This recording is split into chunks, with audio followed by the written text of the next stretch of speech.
மாதமாக டிச்சை தோண்டி வச்சு இது வரைக்கும் எந்த ஸ்டெப்பு எடுக்கலை. வந்து பார்க்குறாங்க, கேட்டால் ஒன்றும் ரீசன் சரியான பதில் இல்லை. இதுக்கு ஒரு தீர்வு கிடைக்கணும், அதுக்காக தான் நாங்கள் இது பண்ணிட்டுருக்குறோம்.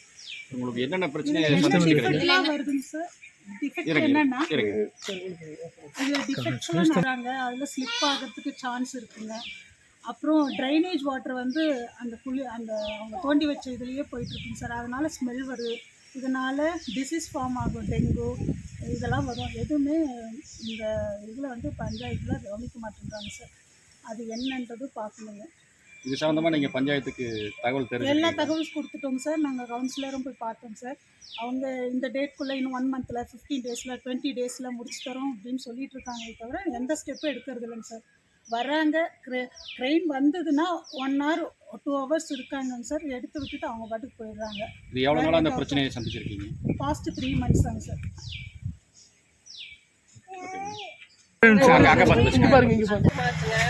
எல்லாம் உள்ள ஸ்டாக் நிறுத்த முடியாமல் வெளியே டிஸ்டில் விட்றாங்க. எல்லாம் ஒரே பேட் ஸ்மெல்லாம் இருக்குதுங்க. நல்லதான் இப்போ உடஞ்சுங்க. அந்த டிஸ்ட் தண்ணியெல்லாம் ஒரு பைப்பில் வருதுங்க. இதுக்கு எங்களுக்கு நல்ல தீர்வு கொடுக்கணுங்க. இதனால என்ன பிரச்சனை ஆகுது? இங்கே காய்ச்சல் அந்த மாதிரி காய்ச்சல் அந்த மாதிரி தலைவலி எல்லாமே வருதுங்க. இந்த காற்று சுவாசாலே வருதுங்க. எங்களுக்கெல்லாம் வயசாகிடுச்சு. இல்லை மழை காலங்கள் இதை நடந்து போய் ஏதாவது வலிக்கு ஏதாவது வந்துருக்காங்களா? ஆமாங்க, அவங்க டிச்சில் அந்த சேர்த்து வீட்டில் தான் இருக்காங்க.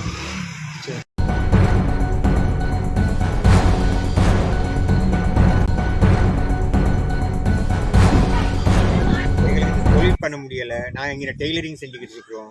சரி, எங்களுக்கு வர்ற நேரம் எனக்கு லேடிஸ் தான் தைக்கிறாங்க. இங்கே பாதைக்கு இன்றைக்கி போக முடியாதனால அவங்க வலிக்கையெல்லாம் உழுகுறாங்க. என்ன நடக்குது நம்ம நேரம்? 3 மாதமாக தொழிலே பண்ணுறதில்ல. பண்ணுறதுக்கு என்ன அவ்வளோ இது இல்லை. சும்மா ஸ்லோவாக தான் ஓடிக்கிட்டு இருக்கேன். ஆளுங்க சரியான வயசு போனவங்க தானே, அவங்கெல்லாம் ஏஜ் போனவங்க. அவங்கெல்லாம் அவங்க வந்து போயிட்டு வர்றதுக்கும் போகிறதுக்கும் கொஞ்சம் கஷ்டமாக இருக்குது.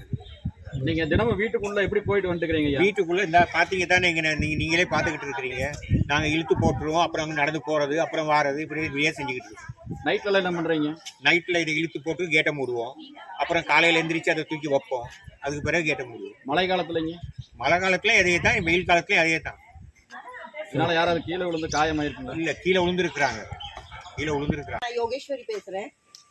இதில் நாங்கள் கம்பெனி யூனிட் வச்சுருக்கோம். சின்ன யூனிட் தான் வச்சுருக்கோம். அதுலேயும் 4-5 பேர் வேலை செய்கிறாங்க. குழந்தைகளும் வருவாங்க போவாங்க. நான் இப்படி வரும்போது எங்களுக்கு மிச்சம் சிரமமாக இருக்குது வர்றதுக்கு. போகிறதுக்கு நைட்டுக்கு ஷட்டர் ஓப்பன் பண்ணும்போது அதுலேருந்து விழுந்துட்டேன். நான் விழுந்து எந்திரிச்சிருக்கிறேன். ஆனால் இதை சீக்கிரம் எவ்வளோ சீக்கிரம் முடியுமோ தயவு செய்து செஞ்சு கொடுங்க. எல்லாருக்குமே, எனக்கு மட்டும் இல்லை, நான் கேட்க எல்லாருக்குமே பொதுவாக போக வர வண்டி வைக்க எங்களால் சிரமமாக இருக்குது. நைட்டுக்கு 8 மணினா இன்னொரு வீட்டில் வைக்கும்போது ஒரு டைமிங் இருக்குது வைக்கணும். மிட் நைட்லாம் கொடுத்து வைக்க முடியாது. அதனால தயவு செய்து இதை செஞ்சு கொடுக்குறது கூடிய சீக்கிரம் இதுகளை முடிச்சு கொடுக்குற வழியை பாருங்கள். இது எவ்வளோ நாள் அந்த மாதிரி இருக்குங்களா? இந்த மாதிரி இப்போ 2 மாதமாக இருக்குல்ல.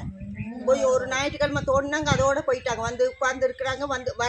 வந்து வண்டிக்கு எனக்கு உட்காந்துருக்குதா இதை கொட்டினாங்க, உட்காந்தாங்க. என்னன்னு கேட்டு ஜல்லி போட வந்தவங்க அங்கனே எங்கள் வீட்டுக்கு முன்னாடி உட்காந்து பாட்டு கேட்டு அப்படியே வச்சுட்டு 3 மணி ஆனால் போனவங்க தான் அதுக்கு பிறகு திரும்பி வர்றதே இல்லை. எது வேலையும் ஒழுங்காகவே நடக்கிறது இல்லை இங்கே. பஞ்சாயத்து தலைவர்கிட்ட சொன்னீங்களா? அது போய் யாரோ கம்ப்ளைண்ட் பண்ணேன்னு சொன்னாங்க. அதுக்கு பிறகு அவங்களும் வந்து பார்த்து எத்தனையோ பேர் வந்து வீடியோ எடுத்துக்கிட்டு தான் போகிறாங்க இல்லையோ, ஒரு பதில் இங்கே ஏதாவது செஞ்சு கொடுக்க பாருங்க. அந்த பக்கமெல்லாம் செஞ்சாங்க, சீக்கிரம் முடிச்சாங்க. இங்கே மட்டும் எந்த நடந்தாலும் ஒரு இதுக்கும் ஒரு பதிலும் இல்லை. அப்படியே போகிறது உண்மைதான். இந்த ரோட்ல நாராயணசாமி லேஅவுட்னா எந்த ஒரு கம்ப்ளைண்ட் பண்ணாலும் உடனே வந்து செஞ்சு கொடுக்குற பழக்கமும் இல்லை. அது இது பண்ணுறதும் இல்லை. மகாகவி நகர் அந்த பக்கமெல்லாம் நாங்கள் பார்த்துருக்கோம். எவ்வளோ குயிக்காக உடைச்சாங்க, எவ்வளோ குயிக்காக செஞ்சு போட்டாங்க. சரி, அதனால தயவு செய்து எங்களுக்கு போக்குவரத்துக்கு நைட்டுக்கு போகிறது வர்றது எல்லாமே மிச்ச சிரமமாக இருக்குது. தயவு செய்து கூடிய சீக்கிரம் எங்களுக்கு முடிச்சு கொடுக்கணும்.